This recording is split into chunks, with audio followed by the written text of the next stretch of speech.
جنگ موتا کا مکمل واقعہ حضرت خالد بن ولید رضی اللہ تعالی عنہ کی قیادت میں۔ جنگ موتا 8 ہجری میں پیش آئی۔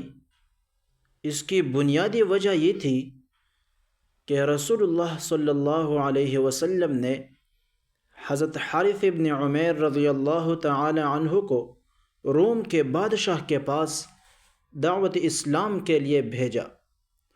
راستے میں بصرہ یعنی شام کے حاکم شرحبیل غسانی نے انہیں شہید کر دیا۔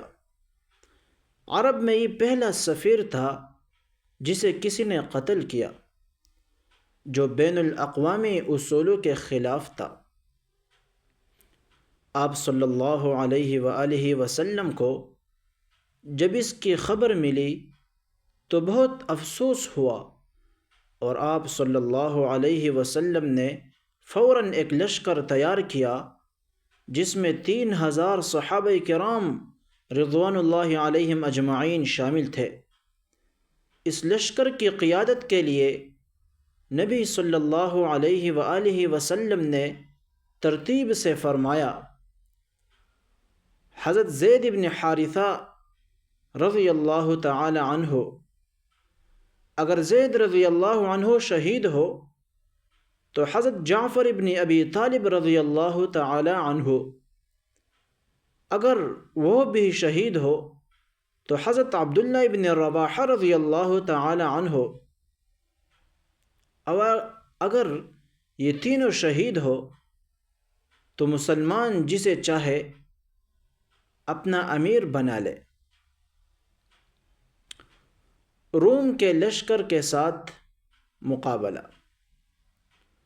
مسلمان جب موتا کے مقام پر پہنچے تو پتہ چلا کہ دشمن کے پاس 1 لاکھ سے زائد فوجی ہے۔ بعض روایات کے مطابق 2 لاکھ فوج ہے۔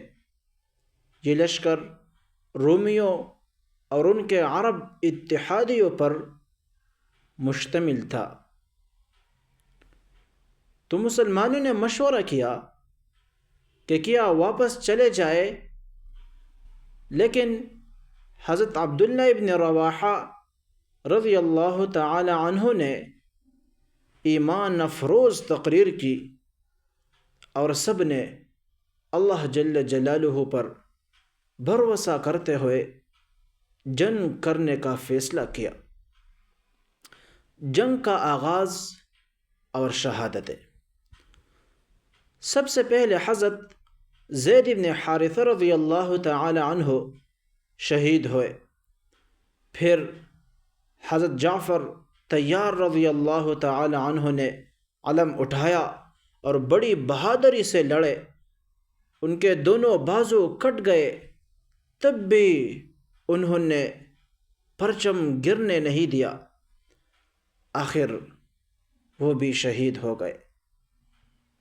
پھر حضرت عبداللہ ابن رواحہ رضی اللہ تعالی عنہ نے علم تھاما، کچھ لمحے تذبذب میں پڑے، لیکن پھر جان دے دی۔ حضرت خالد بن ولید رضی اللہ تعالی عنہ کی قیادت۔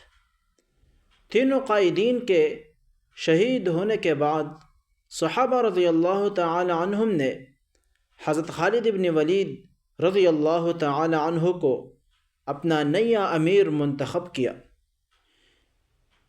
یہ ان کی پہلی بار قیادت تھی۔ حضرت خالد بن ولید رضی اللہ تعالی عنہ نے انتہائی عقل مندی سے جنگی حکمت عملی اپنائی۔